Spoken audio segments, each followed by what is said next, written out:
now streaming live. Full Velocity TV begins now.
The best way to cure a great Thursday night is to get ready to feel the thunder.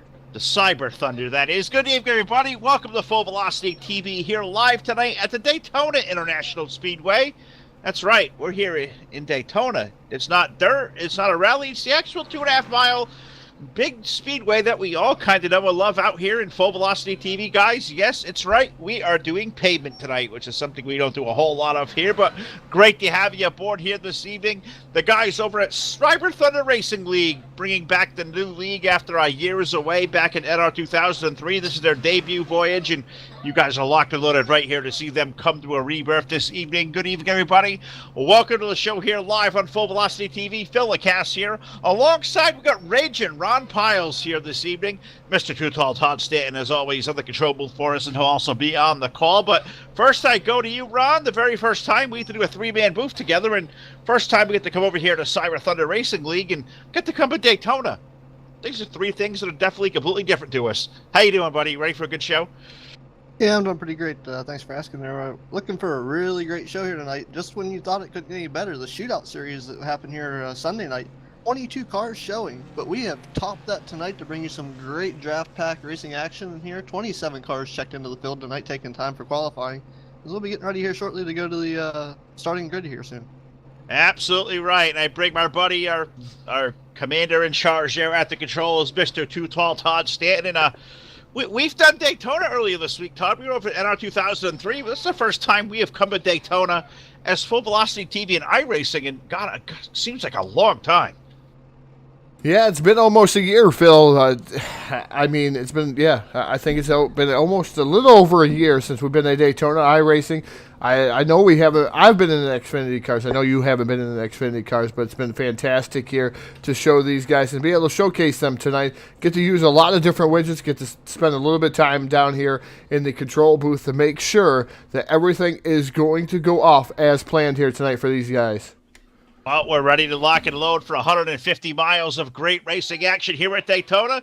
So before we do that, guys, let's throw this thing trackside. Let's pay honor to this great country, the United States of America, and the playing of our national anthem.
All right, back here at Daytona International Speedway, getting ready to go for the Daytona 150 for the guys over at Cyber Thunder Racing League. The Cars of the Stars are on the grid, believe 29 strong. What do you say, guys? We dive into tonight's starting lineup.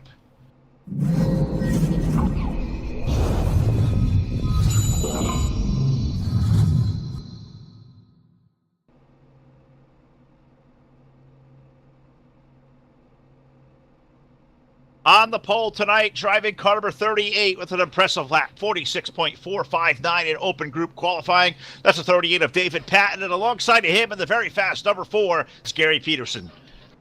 Starting third is the 35 of Matthew B. Spinks. Going to be starting on the outside of row number 2 in the 4th position will be the number 55 machine of Edward Byan. In the 3rd row, we find the number 05 of Justin Rigsby. Alongside of him, the leader of the Fug Army, the number 44, Dakota Wilkins.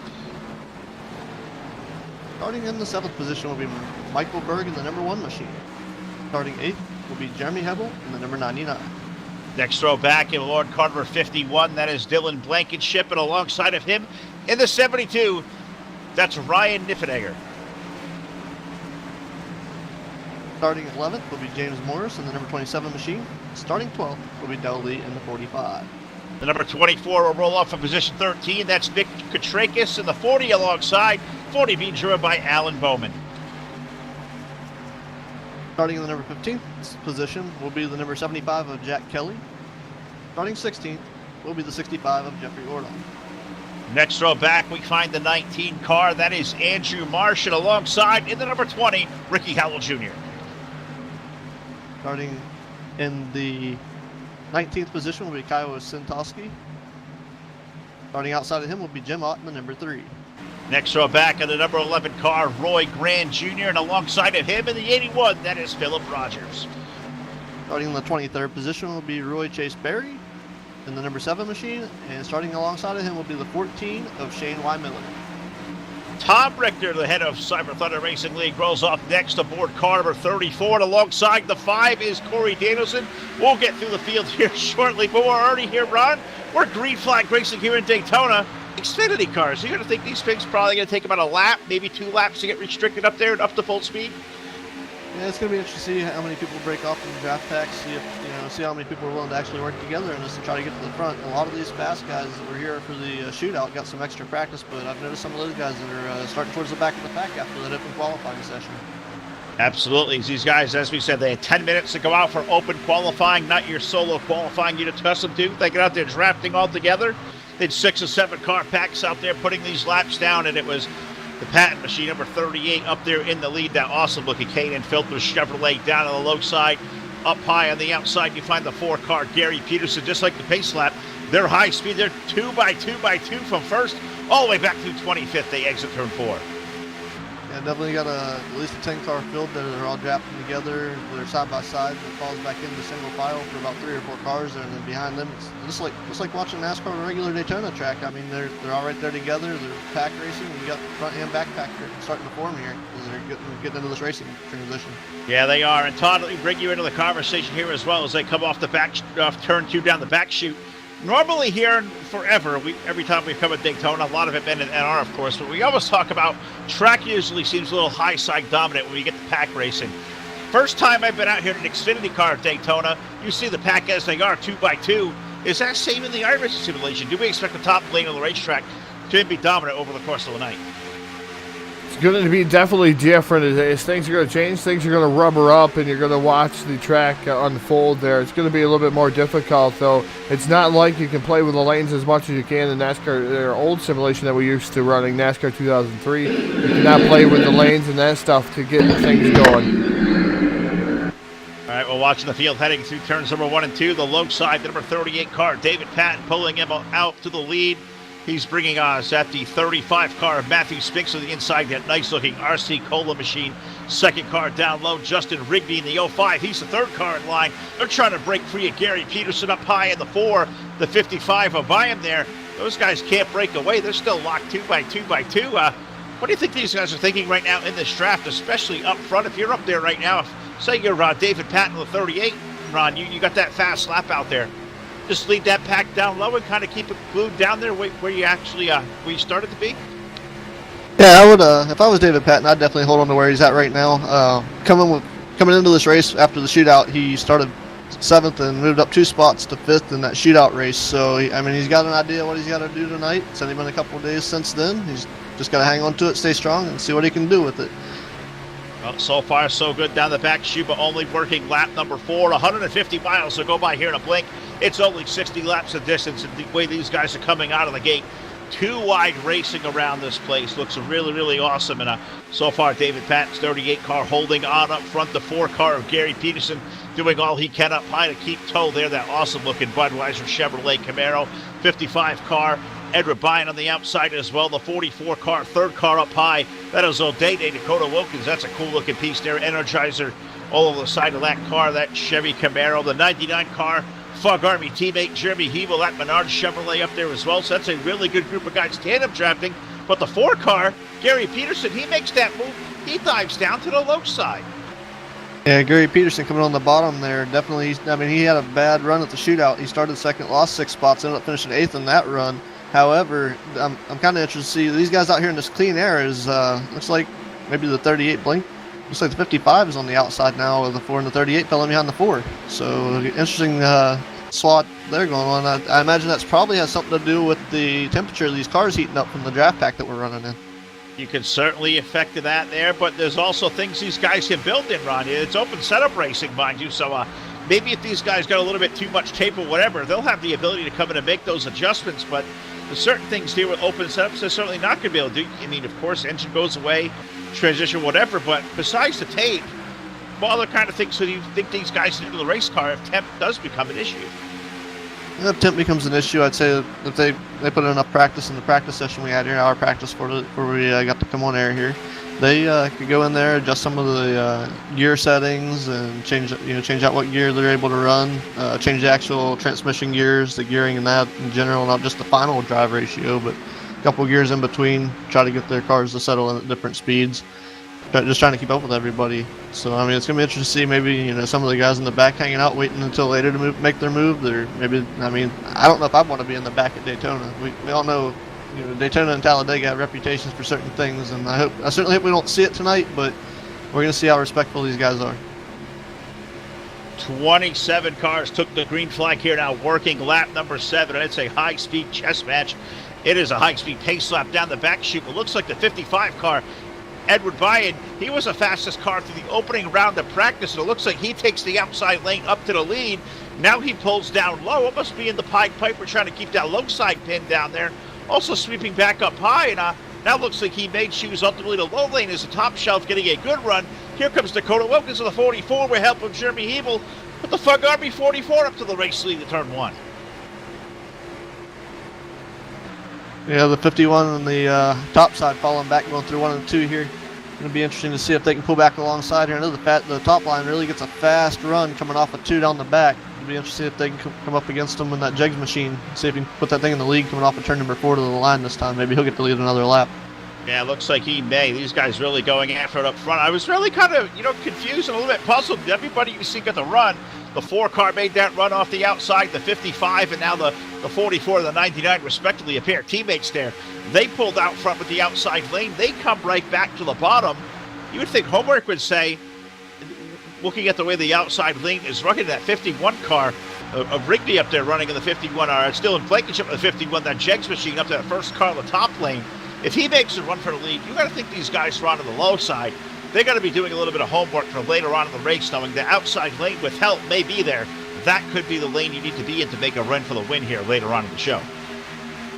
Yeah, that's very possible. Rigsby here seems like he had an off night at the shootout, being starting in 15th and falling 4 spots before the end of the series, but into that run there. But it looks like, Daytona, you can fall back and swap positions as you're seeing right now in a matter of seconds with the runs that people get, top side, bottom side, middle, and I'm honestly surprised. I guess they're not being as aggressive yet because they're still way early on in the run, but you can even use side draft here and it'll help push you up to the front. It's so totally right, because you can see the run these guys are getting to the corner. The 51 of Dylan Blankenship goes up to the front with help of the 35 of Matthew Spinks to RC Cola machine up high. 3rd car in that line, the Justin Rigsby number 05, that White Castle machine. those guys get a hell of a run off the corners. It really looks like here through the opening 10 laps, Todd, outside lane looks to have a whole lot of speed to it. What do you think guys up front doing that reconnaissance work are thinking? Are they observing what is happening here early, maybe setting up for something later on in the run? Because we're only 10 laps in, there's going to be at least a pit stop or two you got to make. So what do you think guys, running down low right now? If you're Dakota, you're Jeremy down there, you're Ed in the 55. What do you think they're thinking, seeing the outside lane go by, knowing they just pulled the same move to put themselves up there? It's just a different story. It's early in the race. You don't want to get too aggressive. It's lap 11 of 60 here tonight. And right now, Dakota Wilkins able to edge forward. So he's got the help of his teammate. That's a really good justification to stay down on the low groove. Then again, pit stops. Who knows when pit stops are going to actually be there, Phil? So being down at the bottom might be have its benefits. But right now, the 51 machine now pulls back to the lead. Dylan Blankenship. So seeing a lot of different angles here tonight, being in car with some of these drivers as we're going through with gyro cams and from the blimp. You're just watching these guys, but they're able to fight closely here on the top shelf and on the bottom here of the track, and they're side drafting each other, and they've really given the people a lot of room. And look at the way that K&N filters number 38 Chevrolet that's set on the pole there. David Patton of the number 38 car was on the pole. He's all the way back now to 13th. He has stayed committed to the low side, Ron, and not coming off that. You see all those cars that have made the moves up high to go around them. I'm just really stunned at how the top side of the racetrack has really shaped of all the speed, because all the cars I see up in front of the 38 running on the low side, those are all guys that made the move around him up high. So you got to think these guys have all seen that and made note of that now, and it's going to be in their back pocket here when we get to the last part of this race. That it sure will. Looks like we got the 44 of Dylan up front here, battling for the lead with the 57 up there. 51, excuse me. That'd be the 51 car of Dylan Blankenship running up high. The 44 car down low is Dakota Wilkins. Those guys are side by side off of turn number 2, shooting down the back straightaway. It is a good side by side battle for the lead. Seems like no lane has an option. Looks like, Todd, and I think you can kind of tell with the cameras, looks like more cars are starting to migrate down to the low side of the racetrack now, working on lap number 13. Do we have any idea at all what we can expect here for as far as field window for these guys?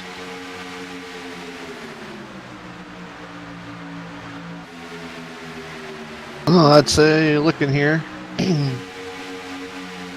not really ideal on fuel window. I'd say maybe they might go 30. I'd say they might have 2 pit stops, I'd imagine. Probably about 25 laps they'll probably be coming in the pit. I'm not sure exactly what their fuel strategy window is for the server here for these cars. Definitely want to be interesting to see. I mean, I guess we'll know when they start dipping in for fuel, unless the caution comes out and then they dip in then. So that's exactly right. And you guys are out there right now looking at speeds in the draft of excess of 195 miles per hour. Pit road speed tonight, 60 miles per hour. So when they start peeling off the banking, that is going to be a whole new sorts of headache coming off there, especially at speed for a guy like me who has screwed up enough times here, making a green flag pit stop onto pit road, thinking back to watching the Daytona 500, seeing those guys kind of, look like they were all sim racers, bonsai moving in. I can think of Jimmy Johnson's car getting shoved to the back end there on pit road. How difficult is it, Ron, for a guy like yourself that may not do this as much as anybody else does, to come off of this racetrack in this pack at well over 190 miles an hour, warm it down to 60, not get caught speeding, and stay clear of the traffic around you? That's got to be a skill. Doing this in the trucks here the past couple of nights has been pretty fun. It's really challenging getting off, but most of the guys, if you're working with a good set of guys and you know for a fact that you can get off the speedway and they're going to go with you when you get on pit road, it's not too hard to get down there. It's more about the fact that you got to communicate your braking patterns with them so that they know when you're getting off the gas. They got to know when you're merging down or merging back up. Another big thing with what you're seeing right now in these draft packs, you got such a momentum build up. If you happen to run up on somebody and then all of a sudden somebody wants to do a lane change, she's like, I think I got room to go down here, and then you got to mash up your brakes and hope you don't get run over. It could just cause a great havoc. But tonight so far, it's great racing here. They've been able to change lanes. I saw Gary make a move earlier, Gary Peterson, and I could have swore that he was probably getting run over. But there's a lot of respect, like you guys said. It's early, and it's not not worth putting the risk out there right now to get run over, or run somebody over, or wreck somebody. And it's not only bad for them for their whole run for the night, but it also could come into the play of whether the league thinks you're even capable of being here. Like NASCAR could talk to the driver and call him to the trailer, and have that conversation. Right, you never want to have that, especially open night. The guys at Cyber Thunder Racing League, these guys out there, they told us earlier today, if we have a Thursday night, free to come out here and run with them anytime. And I'll put that same invite to you guys out there watching here through our Facebook Live, YouTube, Twitch TV. We'll put that down for a period here for a second. There was contact off the backstretch. I saw the 44 car of Dakota Wilkins get really sorts of sideways. Couldn't tell if that caused a big chain wreck behind, but I did see Justin Rigsby in the 05 car kind of try to switch lanes to the bottom. Almost ran themselves out of room. The right side of the 44, a little bit scratched, but somehow, some way, Ron, Dakota Wilkins makes that save. That could have potentially been a huge wreck down the back stretches. They almost made it 3 wide. Yeah, you're very well right on that one. I was watching here, and they were 3 wide coming down the straightaway, and it looked like he just moved just enough. And I think they were trying to get that side draft, trying to make that pass to the middle to get ahead of somebody and try to get up and pull that top side back up, but we got somebody way down low on the apron on the backstretch here. Now one car slow up there, but they still 2 wide up front, heading into turn number 3. 18 laps of 60 on the board. As we said, it's going to be a high-speed, fast freight train here tonight in Daytona. And these guys at Cyber Thunder, they are certainly bringing thunder tonight. As these guys up front, led right now by the 51 car of Dylan Blankenship, with that 35 car of Matthew Spinks on the alongside and the outside, really giving it a good run. Rigsby up there with that White Castle number 05. Well, hopefully not no White Castle burgers under the hood of that thing, because that thing is certainly running fast and good. Dakota Wilkins, that Energizer number 44, low side, currently running in the 4th spot. And Jeremy Hebels, number 99. Good to see Jeremy, an old friend of mine from way back when. In NR 2003, the 99 car, Menards machine, currently running up there in the top 5. Todd, for a guy who's been broadcasting going back to NR 2003 for a long time, it's kind of cool to kind of reconnect with a bunch of guys that we go back to that community that have made their full-time shift over here to iRacing.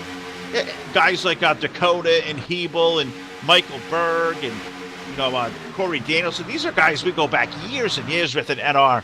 Really cool to see these guys out here tonight, still going at it. Definitely really cool to see these guys going at it, Phil, is watching through the field, just like you said, Michael Berg. I've seen him win many of NASCAR 2003 races. Andrew Marsh, another guy that we've seen race over there quite a bit. Dakota Wilkins, Day. I've had a lot of good side-by-side battles with him. I've also wrecked him on an occasion or two. So it's awful fun to wreck the 44. I agree. If there's a guy out there worth a wrecking, it's definitely that guy. I know he's out there, probably streaming on Twitch as well. One of my favorite follows, good buddy of ours, old Dakota Wilkins. I see our buddy Doug Blocker out there on Facebook Live. Doug, you should be out here racing, dude. You know these guys. You think you're a super speedway ringer in NR. Should be out here trying your luck. And as they said, these guys open the doors. Anybody wants to come out here and run Thursday nights. Xfinity Series going to follow the schedule. Check out the guys at Cyber Thunder Racing League. Contact Tom Richter, all these great guys. This group looks to be a lot of fun, really clean and great racing to run through the first 21 laps.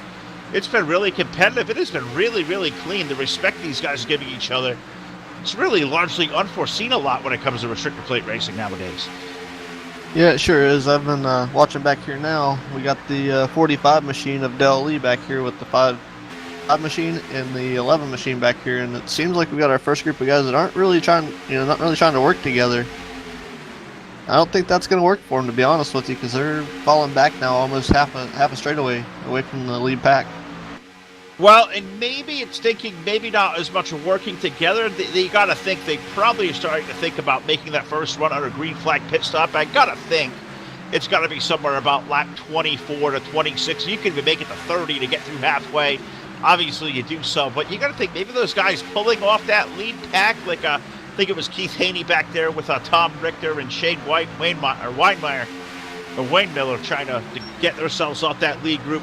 Could it be one eye open, Ron, to hold on to the draft, but maybe preparing to maybe make a clean entry onto pit road when their green flag stop does come? Yeah, that could be a little strategy trying to go and not let everybody know it's going to happen because they do. I'm pretty sure is like they do at a couple other places I've been to, like Ram and whatnot. When you go to pit road, you got to let everybody know that way you can keep from causing havoc and bring the caution out and bringing the racing action to a halt once let that big havoc come out. You know, it's kind of a drain killer there. Strains all your energy out when you get involved in that stuff after you've been racing for so long. Just trying to keep your car under control and keep it clean and keep that nose clean, get some fresh air out there, keep the engine temperatures down.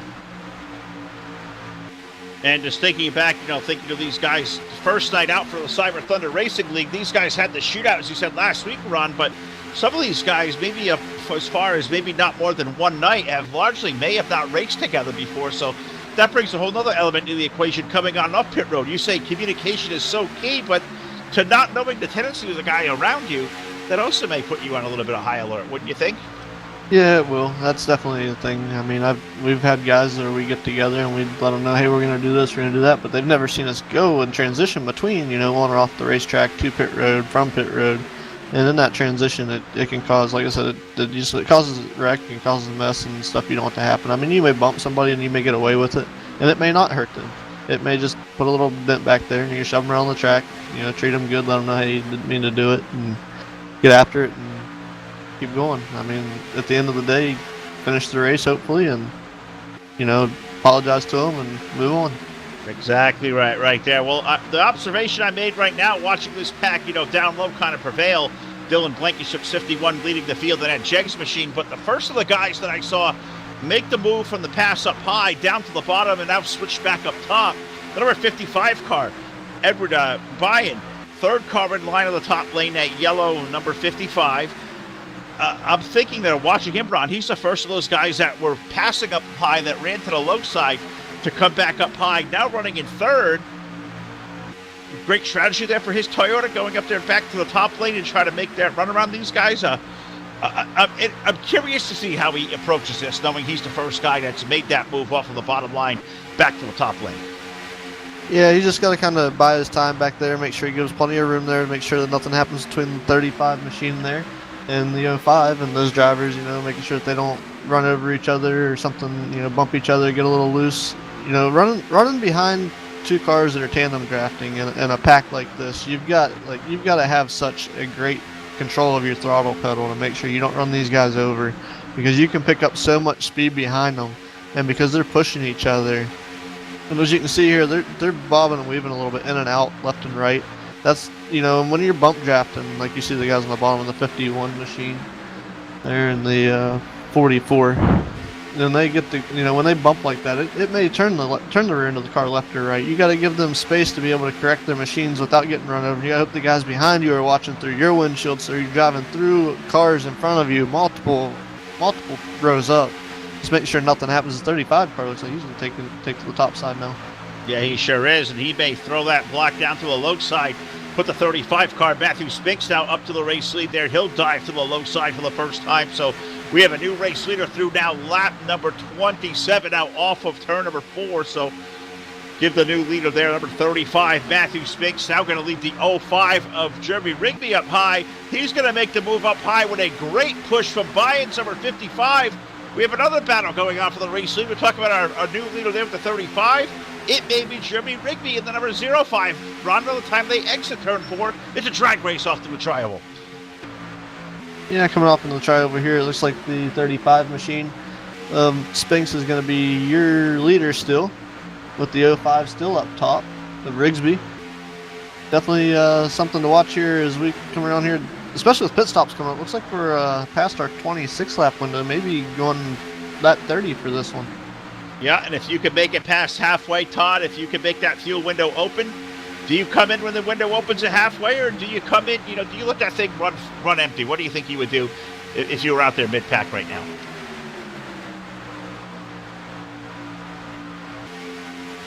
I had to think about that one for a minute as I was posting down to YouTube chat who was going to win. I know they have a favorite out there. I want to see those guys start scrolling there and see who's going to win this race. But I think I would stay out there and run it as close as I could. With iRacing Simulation, I haven't actually made an actual pit stop yet, Phil. So I almost think I would stay out there, run it as much as I could like I do in NR. Try to get the most out of it I can. I think it's a good idea. Why not? I've never made a green flag pit stop in iRacing either. The only thing I do know, and Ron, I'm sure you've done this many times being a racer like you are, coming off the racetrack here and the ability to drive through some of your competition on pit road, that seems a little bit foreign to me. That's a weird thing in iRacing that I still yet haven't understood. Does that, decrease the chance of a wreck when you come off of turn number 4, getting onto pit road, locking it up, and the ability to not have to worry about driving through and bouncing off another truck or car? As far as the NASCAR side of things goes, I do know there are certain aspects and ratios of cars that you can and can't drive through. Of course, the dirt side that we're all familiar with, as soon as you enter pit road, there have been instances where we haven't had contact issues happen. Here with the NASCAR side of things, you don't know with the sim because of the glitches and the abilities of the possibilities of what we can and can't do with it. You always want to be kind of cautious and err to the safe side, and something that we've noticed is we try to keep everybody to the right side of pit road until you get to your box to try to keep the entries and exits clean, because you never know what iRacing is going to do, and it's a great sim, and it's hard to tell if you're going to actually make contact with somebody or not. It could be just a simple glitch and around you both go, so you got to err on the safe side a little bit on that one. I like the outtake of that one, the experience of that one, because I only know this from doing it in practice. I'd never make a live green flag stop here at iRacing. I'm definitely not an iRacer by no sort of the imagination. But what do you think, Todd? Going back and knowing what we know now about the simulation and going back to what we formerly knew in NR 2003, what do you think is the easier one to make a green flag pit stop in, and why? I don't know. I would think that this simulation would be easier to make that green flag pit stop in terminology-wise.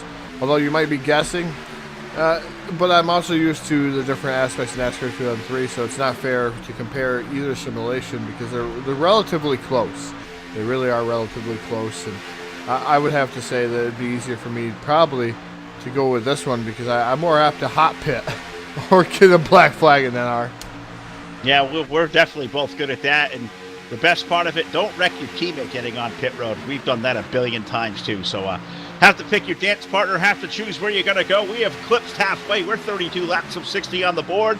I see our old buddy Joe Bishop's climbed in here to Facebook chat asking how many laps we are on fuel. And Joe, the most honest reporting I can give you, I don't have the first clue. I don't think Ron does. I don't think Todd does. I think we're completely at a crapshoot here. How far can these guys go through a full tank of fuel? I guess we're all going to find out when they start diving onto pit road. I didn't think for certain they'd get to halfway, but they have. So it's really anybody's guess from here. But the thing we do know, Ron, you're guaranteed to make it from here for pit.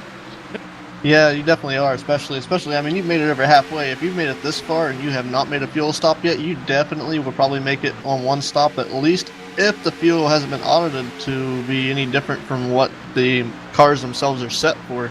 They may go a whole run here without taking a pit stop, but, I mean, even at Daytona, you'd think these tires would wear out just a little bit. I mean, they should, but with these open setups, it's hard to tell if the tires are going to wear that much at all. And I tell you what, the 51 machine there, he's got a lot of tape on that Blankenship machine up front. And having that benefit of all that tape, you would think he probably needs to go out there and be in the car towing that pack around, because you get that grill tape, you get that grill sucked up on the back of somebody's car. Water temp's automatically going to go up, isn't it? You think right now Dylan's thinking, I need to be the car leading that pack, and probably cognitive knowing that he has all that tape on the hood? Yeah, looking at that's where I want to be out front. I want to be getting some clean air under that. But he's got, I'm looking at these cars, and maybe his tape's just a more vibrant color than the rest, but it looks like he's got a lot more on there than quite a bit of the other drivers. How about that? We can even dictate the color of tape we put on the race car. I am already a fan here. Hope you guys out there are enjoying the show live tonight. Facebook Live, YouTube, Twitch TV. Of course, it's Full Velocity TV here, having a great time with the guys over at the Cyber Thunder Racing League. Their maiden voyage out for this season. First night, opening night for these guys, and very happy to be aboard. Thanks to Tom Richter and all the gang over here that's been so gracious to have over. And this has been a really good time, a really good race. And now a new race leader emerging is car number 55. Edward Byan. He's going to go to the race lead. All that pack that I saw that was up there up front, I believe they started to break down a little bit. Guys like the 44 that were up here, the 35, they're still kind of up there in line, but they've all started to get down low, and it almost feels to me like they're starting to position themselves for that way of maybe coming toward pit road. As even Blankenship's 51 now, he's not the head car in that lane. They're all starting to dive low, Ron. I gotta think, just by way of what this looks like, pit stops have to be imminent here in a lap or so. Yeah, they've got to be coming here very soon. I got a little iffy there seeing the 55 machine of Edward Bryan jump to the top side in front of the 20 of the Hal Jr. machine there. It kind of made me iffy if they were gonna cause the big one there. I mean, it was tight. I mean, I don't think I could have put my pinky in between their bumpers.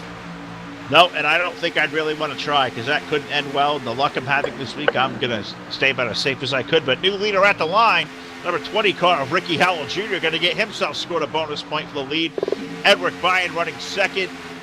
Nick Katrakis running third. Justin Rigsby is fourth. And Jim Ott, the number 3 car, running fifth. 6 through 10, we find Matthew Spinks, James Morris, Philip Rogers, Dylan Blankenship, and Michael Berg there in the top 10 with David Patton, Dakota Wilkins, Jeremy Hebel, Kyle Osatoski. Knew we'd get that one. That was a rough one. Gary Peterson, Andrew Marsh, Keith Haney, Alan Bowman, Jeffrey Orden, your top 20. Tom Richter currently runs 21st. 22nd, we find Shane Weinmiller. Shakespeare is 23rd. Corey Danielson running 24th. And Roy Grande currently running 25th. 26th, we find Dale Lee. 27th, Joshua Stearman, his car behind the wall. Looks like his night is done, as is the number 91 car of Justin Wilson. So 28 drivers took the green flag here tonight in Daytona for 150 miles, 60 laps around. We're currently working lap number 38. So far, caution-free, and so far our race leaders have yet come to pit road. How much longer can they stay out there? I'd say not too long. We got cars on pit road. We do got cars on pit road, so we'll put Todd on high alert, see if we can't maybe do an old school version of the punt cam down there. But who do you got down there, piles of pit stops? I got the 38 machine of Patton. He is now leaving. First one off of pit road. Second one off. I couldn't see number here. The number 9 machine is Kyle Osantowski. So we got more cars coming down pit road as we speak. Yeah, we do. I saw Gary Peterson leaving pit road. I'm going to try to run down here and see if we can't catch this second group that maybe just now coming on its way in, and I've completely lost touch with them all. So as Ricky Grande Jr. in the 11 machine. So we got the number 5 of Corey Danielson just now leaving as well. He's headed out.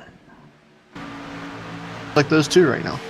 Yeah, it looks like only 2 this time around. The field going to work its way through 3 and 4. These guys really starting to jostle around here up to the front of the field. I think guys really starting to know they need to start getting their way down low in line off of turn number 4. I'm thinking maybe another group of race cars. Now a couple amongst the race lead start peeling their way off. Looks like the 35 car of Matt Spinks may be one of them. I believe he was one of those guys who made the dive on toward pit road. I think I also saw the 51 car of Dylan Blankenship in that lane as well. So let's see what these guys do coming down on pit road.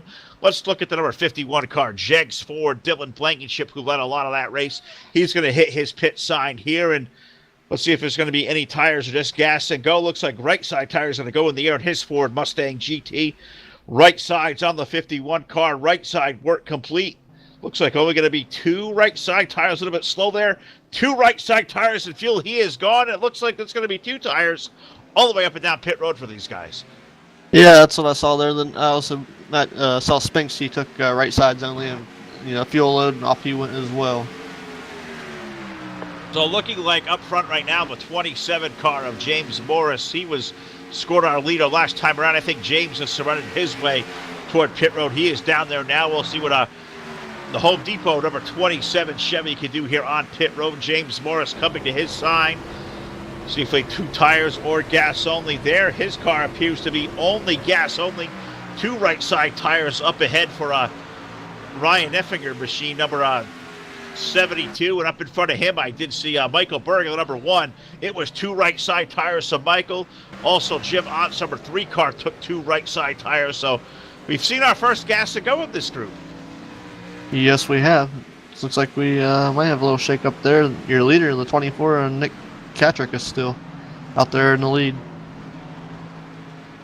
He sure is, and I think Nick may have just now surrendered his way toward pit road with another couple of cars down there. Let's see what the Coors Light Chevy car number 24 does here. Is all clean out the pit road for Nick. We'll see any tires here for the Coors Light team.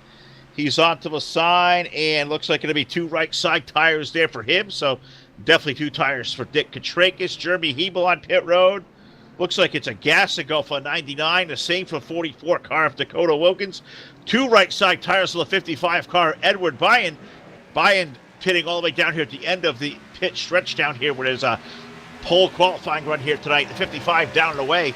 So far, all clean to this round of pit stops. I wonder who the fastest was getting on and off pit road and who is going to cycle out eventually back to our race lead, because we're already past lap 42. We're going to be setting up here to run for the finish here soon.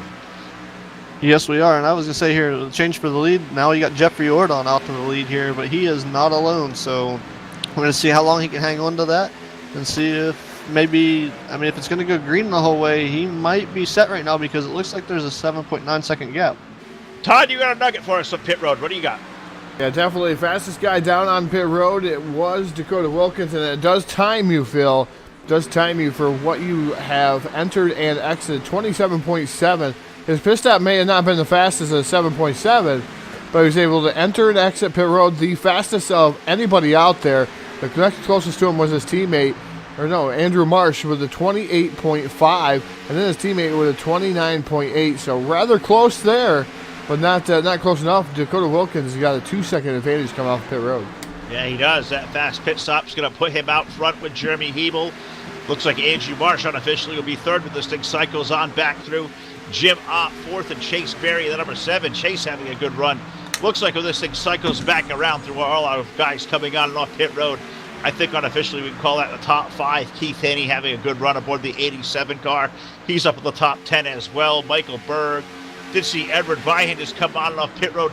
He beat the field out there, but he wasn't quite up to speed.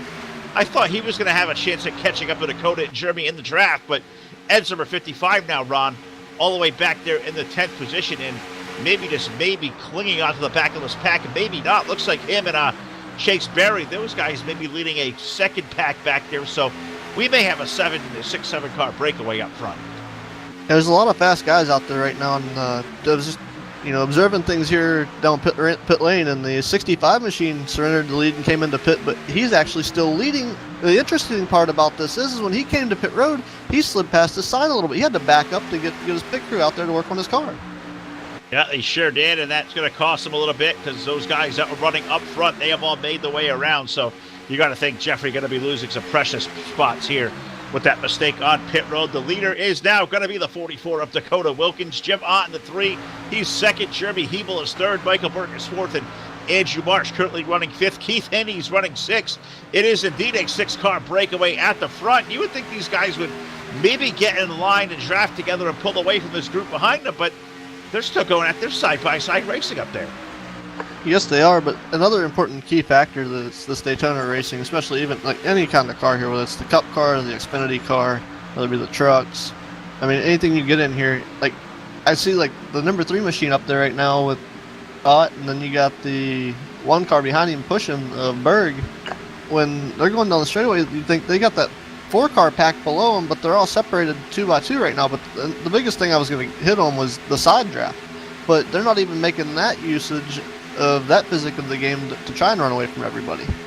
No, they're not. They're just kind of out there just running 2 by 2, and really nobody using any kind of what you would call some kind of skill to a side drafting to make that work, or tucking up in line, or even tandem drafting. And now as they make their way around Howell Jr.'s car, number 20, looks like that lead pack going to kind of form back to a single file formation heading into turn number 3.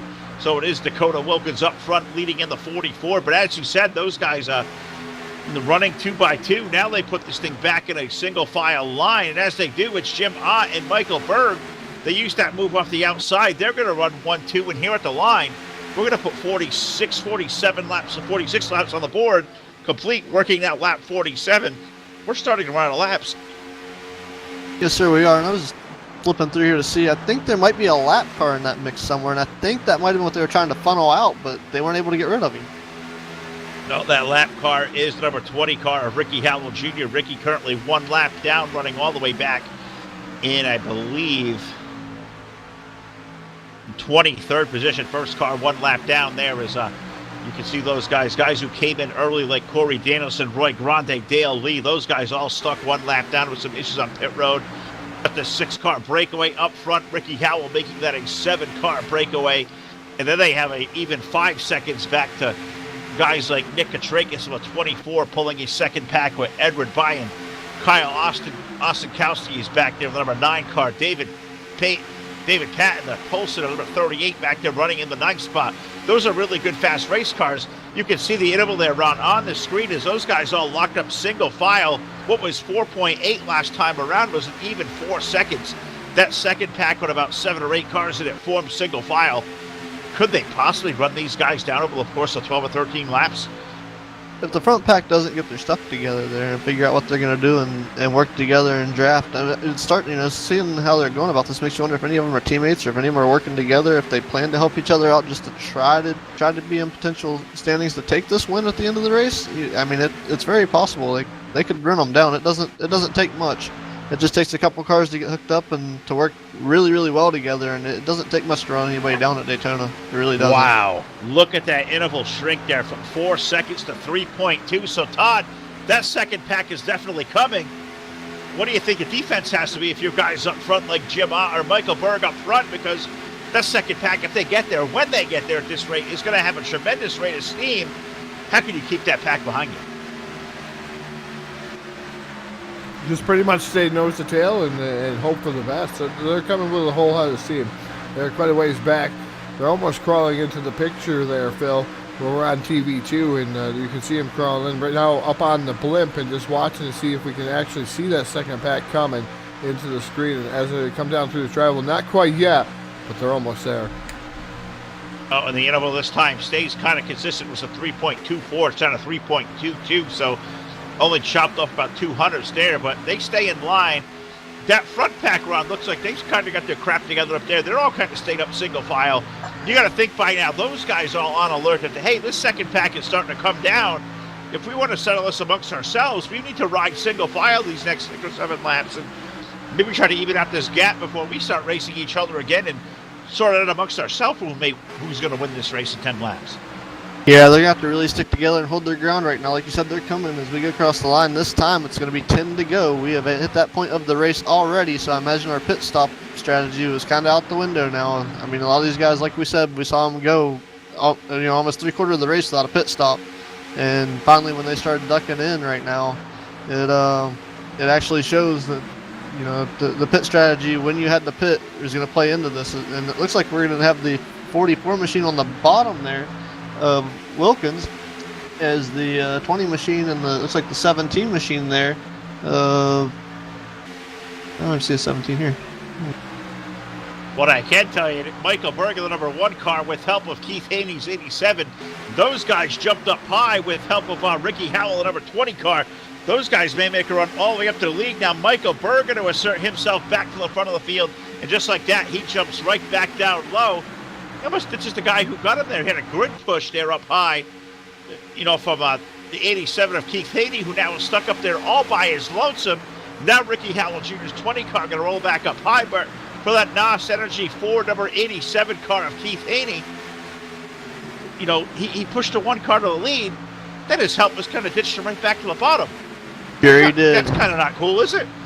It is not cool, but the 3 machine says, I saw you do it, I'm going to do it right back. The 3 machine off to the top side to help the 87 keep his ground. The 87 going to push the 3 back to show him that respect and get him that honor and put him out front. Haney's probably going to push the 3 car of Ott to the lead here. And, Ott's going to lead this lap in the tri-oval probably. Yeah, you got to peek out of that one as hit the line to put lap number 52 of 60 on the board. Put the number 3 car up to the race lead with a good push there from Keith Haney's 87. Oh, the 3 cars are around. Oh, Ott is around in the 3 car. They make contact. That's going to put us under caution for the first time tonight. That almost appears a bump draft gone wrong. Now they stack up a little bit more as Ricky Howell's car is around and not here off the exit of turn number 2. So yellow for the first time tonight. And wouldn't you know, Todd, it happens right at the front of the field. Jim Ott was leading the field, and did the car just get loose, or did he have assistance in that car going around? It looked to be pretty close out here, Phil. The 87 was right there in the rear bumper. He might have just took the air out the spoiler. But just a tiny bit of a tag. This included Dakota Wilkins. 05 machine, the 20 was involved in this one. Of course, the 3 heavily damaged cars out in this one. It's sad to see that pack go to waste there. They were in a prime position to go up there amongst themselves and go settle this thing. And now the problem they got, Ron, 21 cars, maybe if a lucky dog wave around for the 61 car, 81 car of Philip Rogers. What was a good 6 or 7 car breakaway that may be settling it for the win. Now you bring 20 drivers back into the fray, and for probably a 4 or 5 lap shootout. Whew. Yeah, I think we're honestly, yeah, no kidding. I honestly think we're in for another big one here coming, especially with the race. The aggression is getting a little higher. Tempers are adding up a little bit. They've been a little lenient and patient throughout this whole race, through the pit stops and everything. I mean, we had 9 cars in that last accident right there. I mean, the 55 machine there of Edward Byam was involved. The 38 machine of Patton, the 20 machine of Hal Jr. being a lap down. It's kind of, I mean, his night was kind of fading away, but he was involved in it. He may get a waiver on, I'm not sure. Like you guys said, the 35 machine of Spinks was involved. The 24 got a piece of it. Katrakis, the 3 machine there of Ott, who was, he was putting it down up there on the top side with the help he was getting just out front. And I think, like you said, it was a bad bump draft. The 9 machine got a piece of it, of Osentowski. 44 had nowhere to go. Wilkins, so sad to see him get into that. In the 05, same thing, had nowhere to go. Rigsby also part of that caution. It looks like an old school. It looks like an old school Daytona restrictor plate wreck right there, happening right at the front of the field. Somehow, some way, Keith Haney's 87 car comes out unscathed. Michael Berg's second, but he got a little piece of a 3 car on the way by. Looking around the 1 car, front end looks to be okay, maybe a little bit of a tad bit wrinkled to it, but as they roll off a 4 here, Michael Berg's car kind of looks pretty, for the most part, clean. I think he's going to be okay.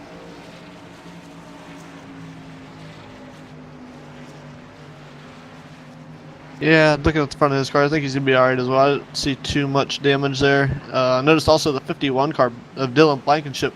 He was last second through that wreck. He skated through I think he went through the grass a little bit to avoid that. So I don't know if he's going to have any grass or any debris up in that splitter area. Going to hurt the valence of that car. It looks like it's all in shape, but even the slightest little twinge on the front of these cars and to shake the aero on these could cause something drastic to happen. Well, absolutely does. Well, we get a second here under caution. We've been caution-free for the first 53 laps of this race. We got our first one of the night with under 10 laps to go. So for viewers maybe tuning into us for the first time, we are Full Velocity TV. Welcome aboard to the show, hanging out with the guys over at Cyber Thunder Racing League. It's their first night out in the Xfinity cars. They open up a new season. The league relaunches after a couple of years away, so always cool to have leagues coming back into the fold. Hope to do more business with these guys down the road. Tom Richter, an old friend of ours, and a really great time, great league, and a great race so far. But while we're here, good time to pay the bills and thank all our guys and all our friends that help get Full Velocity TV here night after night. So we'll start with our buddy Brendan Spadafora from Spadafora Firearms. If you want to purchase a new gun or expand an existing weapon or accessorize, need ammo, a bag, or whatever else you may need, check out Brendan's website, SpadaforaFirearms.com. He will certainly hook you up. Also, a big shout out to Jeff Brown over at iRacing iFlag. He's got a great pit boxes and real-life telemetry. I know Ron's got a piece of them as well. iRacing iFlag's got great stuff. Check him out now, iRacingIFlag.com. Also, check out Jim Revis over at Evil One Graphics. He can do great car wraps, not only in the dirt. I've seen him do some pavement wraps as well, and they are really killer. Evil One Graphics are not only good, they are evil. Check out Jim. Contacted now for a great-looking wrap. And speaking of great wraps also, we're going to talk about our buddy Jameson Colbridge over at CNC Race Designs. He does some really top-notch work as well.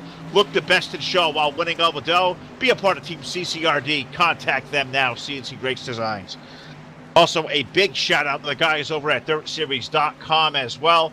We got those guys back on our airwaves this coming Monday night with the second annual Indoor Nationals, night number 4, street stock racing inside the Chili Bowl. Not too late to sign up. Head over to dirt-series.com to get involved. And also, finally, we're going to thank our buddy Tyler Blankenship and him at Hanover Record Service. Do a lot for us behind the scenes. Check him out, Hanover Record Service. Get over to Tyler Blankenship. You're out there in the Carolina area and need a tow or whatever else. Hanover Record Service. Thanks for all you do. A lot of great people behind us here, Todd, that make Full Velocity TV go around, and always a good time when we can pause here at a place like Daytona and pay the bills under yellow. Something we don't get to do much on the dirt anymore now, is it? No, definitely don't get to pay the bills as much as we'd like. Get to tell the sponsors. We do get a little bit of a chance here tonight, as I thought we were going to go green to checkered here. Lights are extinguished. The top that iRacing.com pace car. We're going to go back to green flag racing here with the Daytona International Speedway with 3 laps remaining. I want to tell you guys, who do you think is going to win this one? I'm going to start with Ron. Here it comes. I'm going to give Ron the curse, and then I'm going to like Phil, myself, and then out there in Facebook Live, YouTube, and Twitch, who's it going to be here tonight? Who's going to win Cyber Thunder here live on Full Velocity TV? Make your pick known now before we go back to green flag. Ron, your pick quickly. My original pick was going to be somebody that's already out of the race, the Stearman, so I'm knocked out of this one. So I'm going to say the 87's going to be my pick. He's starting out front, Keith Haney. So see if he can get that jap and hold off the charging pack here with the 4 to go we got left. I'm going to take the 55 car of Edward Byan. I think his car looks good. Not sure he got damaged on that wreck or not, but he's going to restart 5th, and I really like the way that car looked out front, was able to pull a low side, make moves up high really fast. I think Edward Byan's going to go to victory lane, Todd. I'm going to go with the 51 of Dylan Blankenship, and he's been fast there in the Jenks machine, and I think Dylan has what it takes here tonight. All right, there you have it. Facebook Live, YouTube, Twitch TV. Who's it going to be, as Todd would say? I can't steal that one from him. That's a good one, but who's it going to be? It's going to take down the checkered flag here. 3 laps from now, we come back to green flag racing on lap number 58 going on to the board, so a precious 2 laps to go. Keith Haney and Michael Berg side by side for the Race League 2 turn number 1. Yep, Keith Haney and Michael Berg side by side. Nobody really had an edge. I thought that Keith Haney was going to get an edge with the 99 machine behind him there of Hebel coming to, when they took the green flag, but the one machine of Berg is hanging on tight with the number 19 of Marsh to their outside there. And what a bold move that was, because now we've got Haney to the bottom all by himself. Is he going to use the side draft to hold up and hope the bottom can catch up with him? I don't know. We'll have to wait and see as they head to turn number 3. Jeremy Hebel getting knocked on a line in the 99 car. He's got some severe damage to the back end, so you got to think that thing's going to be a parachute. And I wish I got a better look at the 55 car, because I'd have meant my pick. That car is all tore up on the back end as well, but he's the 3rd car down low, digging on the inside. He's got strength in numbers. Now the leader going to get turned down there. Keith Haney's 87. Think he goes around it or not. So far, we stay under green. They're all down in the infield, Phil. Trouble down the green is still out, but they are all into the infield on a big wreck down there.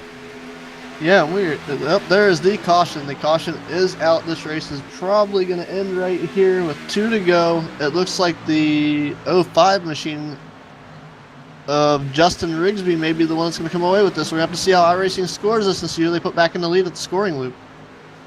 All right, well, if they freeze the field or they're racing back, I am not sure, but the 05 going to lead the field off of turn number 4. Looks like their second is Andrew Marshall, number 19 car, currently running second, and Keith Haney in the number 87 car running third off of turn number 4. Unofficially here with the yellow and the white in hand.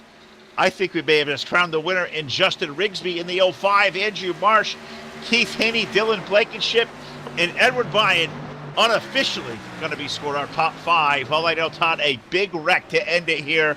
Go back and show us what happened.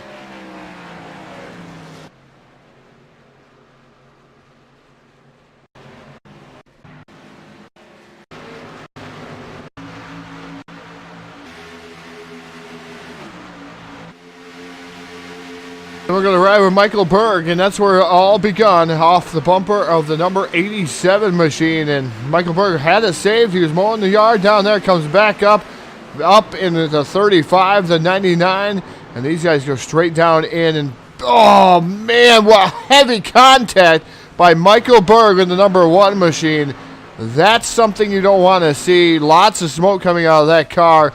But he pounded that inside wall, and he gave it no mercy, but the wall still won, Phil. I tell you, walls work. They keep you where you're supposed to be, but they do a lot of carnage to race cars. And, oh, watching that through the replay, that was a wild ride down there through the infield. So tough break for those guys, but not a tough break off of turn number 4. Yellow and the checkered flag go in the air. It is going to be Justin Rigsby aboard the 05, going to take down the win over Andrew Marsh. Keith Haney going to settle for third in the 87. Dylan Blankenship fourth. Edward Bynum going to run at your top 5. Tom Richter going to rally for a 6th place finish. Ryan Neffenegger, he's going to finish up 7th in 72. Gary Peterson 8th. James Morris 9th. And Jim Ott, number 3 car, we saw him turned on a lead. He rebounds back, Ron, for a good, solid top 10 run to open up the year. But Justin Rigsby, right place, right time in the 05. He's going to go to victory lane.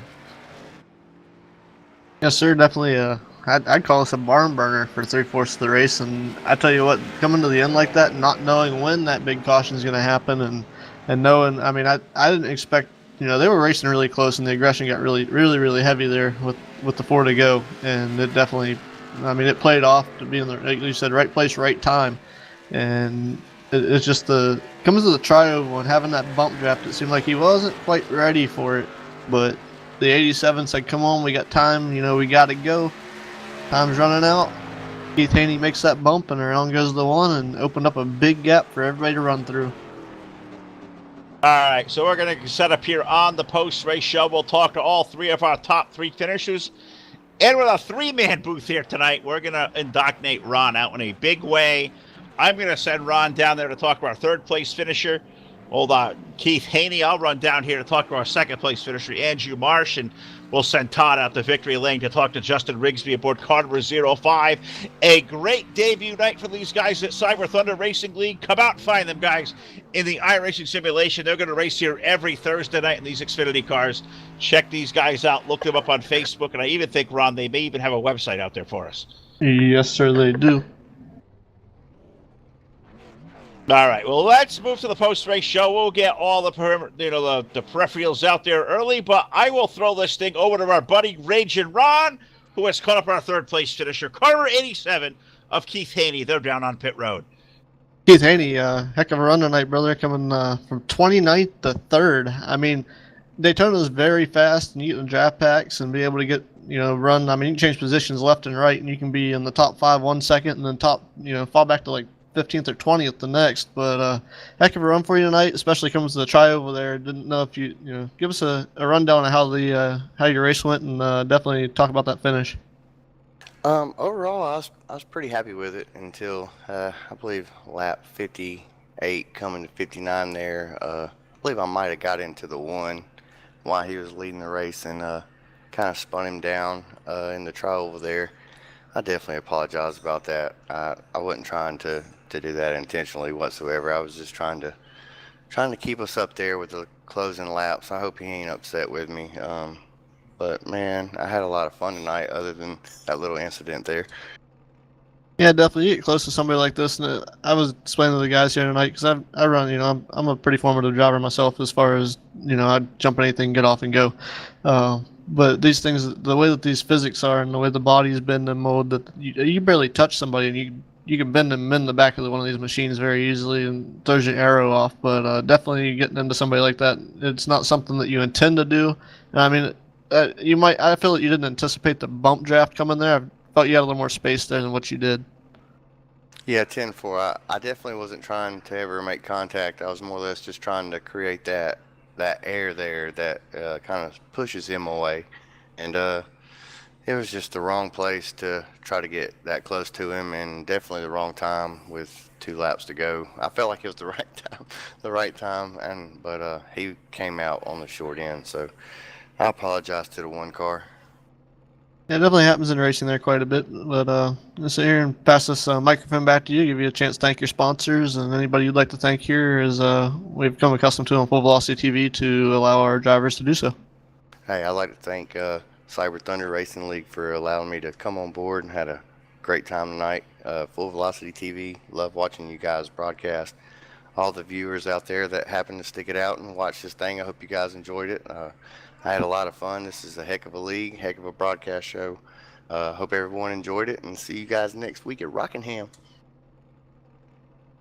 You betcha. Congratulations on your third place finish, and hopefully the One Machine of Michael Berg isn't too upset with you. You guys go have a couple of beers together and hash it out and celebrate and maybe split your winnings.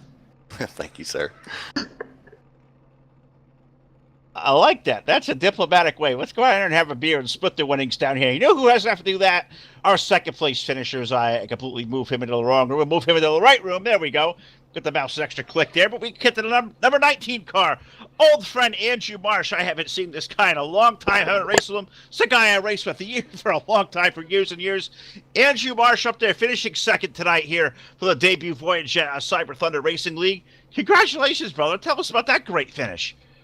Thanks, guys. It's definitely been a long time, and it's a nice way to end Daytona for the week for me, because Daytona is not my friend most of the week, honestly. Well, I can agree. I think you got a couple of guys here who did some Daytona race this week, and yeah, we're more than ready to get the heck out of here too and head to some real racing out there. But you got a really great race, really clean, 50+ laps of green flag racing here before the end. What was it like out there racing in a pack with these guys? I know you've done a lot of the super speedway racing here over the years before, but to do it out here in this simulation, something new that a lot of us haven't done a lot of, just had to look like it was a whole lot of fun for you guys. Yeah, it definitely was a blast. Not often you can last 53 laps before there's a crash for sure, so that definitely was a blast, and especially being side by side and just people moving back and forth. And we actually managed to do some green flag stops, which was a blast also. And I just kind of chilled in the back and actually managed to nail my green flag stop. Luckily, got enough feel in it and nailed the entrance and managed to be up at the front once we got back on track and went from there. Well, Andrew, it's great to hear your voice again, brother. It's certainly been a while. Good to see you out there still racing, and you get out here live on Full Velocity TV. You get a second place finish here for the first night of Cyber Thunder Racing League. So what I'm going to do next, I'm going to hand you the microphone. We are live tonight out there on Facebook Live. We're on YouTube. We're on Twitch TV. So anybody out there watching, friends, family, or sponsors, buddy, the floor is all yours. Give them all a shout. Yeah, I would like to thank Dougie, Dakota Wilkins, Jeremy Hebel, and Kyle Meyer. He's a very good dude too that I hang out with on iRacing. My family, Tom, for putting the league together, and everyone else that helps with this league, and all my family. All right, I think that's a good way to end it right there. Car number 819, Andrew Marsh, finishing up second tonight here in Daytona. That is a great way to start a season here for Andrew, good buddy of ours. We haven't raced with Andrew in a long time, but did so for a long time over at Blazing Pedals years ago. So great to see his name out here on the scroll here tonight. But one more to talk to down here tonight in Victory Lane. Somehow, some way through all the cars spinning in front. It is Jeremy Rigby, or Justin Rigby, who ends up in Victory Lane. He's with Todd Stanton down there now. Yeah, down here with the Victory Lane, I should say, with the 05 with Justin Rigsby. And I haven't been on the mic most of the night, but I tell you what, you just won the Cyber Thunder 150. How do you feel, Justin? Man, still in shock, I think. I don't know how it happened, but it did, and it's awesome. This is one of those tracks. It's better to be, sometimes better to be lucky than good. I'm going to tell you, won a lot of races through carnage, wrecks, different things that happened. The seas parted here the right way where you were at. You're able to take down the Victory, hold them off there towards the end. And, man, you had to see that number one car go around. You had to be thinking, man, is he going to come up the track or what's going to go on? What was going through your mind at that moment?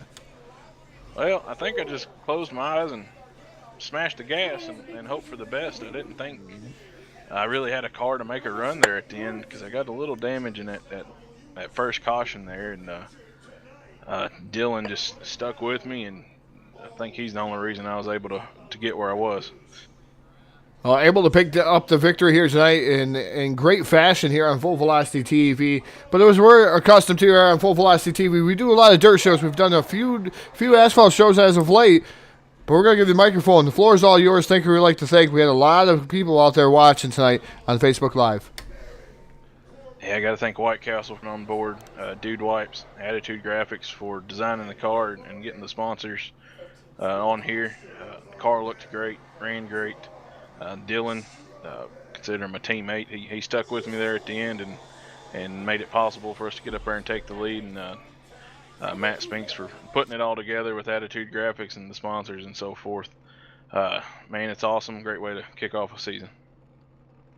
Again, congratulations, Dustin, and hopefully you're continuing on your winning ways the following race. So, again, let's go enjoy that one. Go grab a beer, go grab your favorite beverage down there, and go party.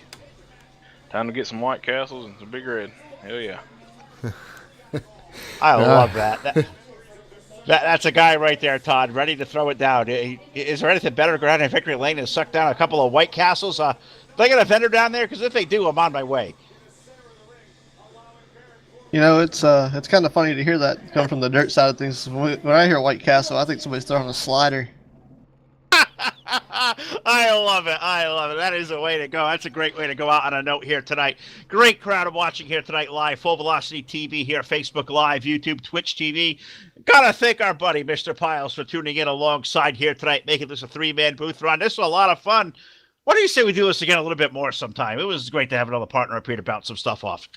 Yeah, it takes some alleviation off the guy that's running the camera controls and helps you out a little bit. A couple interesting facts tonight. The top three that we interviewed tonight had a really, really bad run in the shootout. And like I said, it may not be just a setup. Like you said, it comes down to luck. Andrew Marsh, we interviewed there, your second place finisher there. He was 49 laps down in the shootout. And, you know, it wasn't even the setup, really. It's just the fact that it's bad luck, you said. And Rigsby, I was looking here, he was also 19th in the shootout, so and comes out the winner tonight. So it just comes down to luck and being able to do what you need to do. So, but yeah, let's definitely do this again soon. It's interesting to see how this plays out. Absolutely right. Before I let you off the hook, you know, next time we come back to the airwaves is tomorrow night. We're going back to your place. 305 sprint cars. What do you think we'd expect to see there tomorrow? As I believe you're going back out to the racetrack. Yes, sir. Going up to USA. Did some practicing last night. The car and trailer's already on the track. Flew over here to help y'all out tonight, and I think we're ready to go tomorrow night. A couple of different setup changes I got to make yet. Car seems really good. Ready to get into this thing tomorrow night and see if I can hold on to that third place in championship points as we come down to 2 races left. Tomorrow night being one of those 2 at USA Speedway.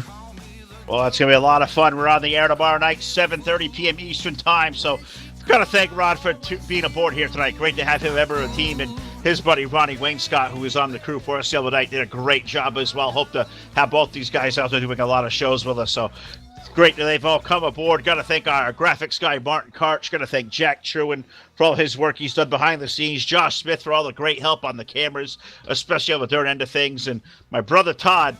We fight like brothers sometimes. I love this guy, my best friend in the world, my business partner, and do a lot of great things here live on Full Velocity TV. So, and I think Todd is I'm not sure if he's I'm not going to put him on the spot. I'm not sure if he's probably taken the headset off already or whatever he may be doing. All right, you're still there. I know we got to go to Har tomorrow night. We have anything else special planned for tomorrow night? Because we had the debate here. We've had scheduled things coming in and out. We got a single bill or a double bill tomorrow night? I'm not even sure.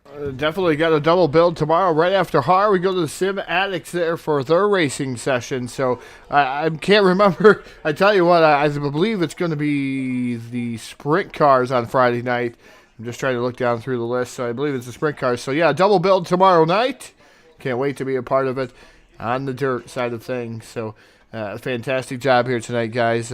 Both of you doing a great job. And Ron, we thank you so much for coming on board here as an announcer on Full Velocity TV, and we look forward to you announcing some more shows with us.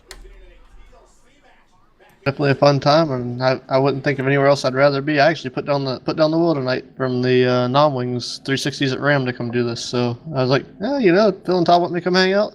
You know where I'm going. Hell yeah. I like it. Well, we welcome Ron to the team, and thanks to all you guys out there tonight watching here. Full Velocity TV. Got to thank Tom Richter and all the guys over here at Cyber Thunder Racing League. Really hope to do this again with these guys again soon.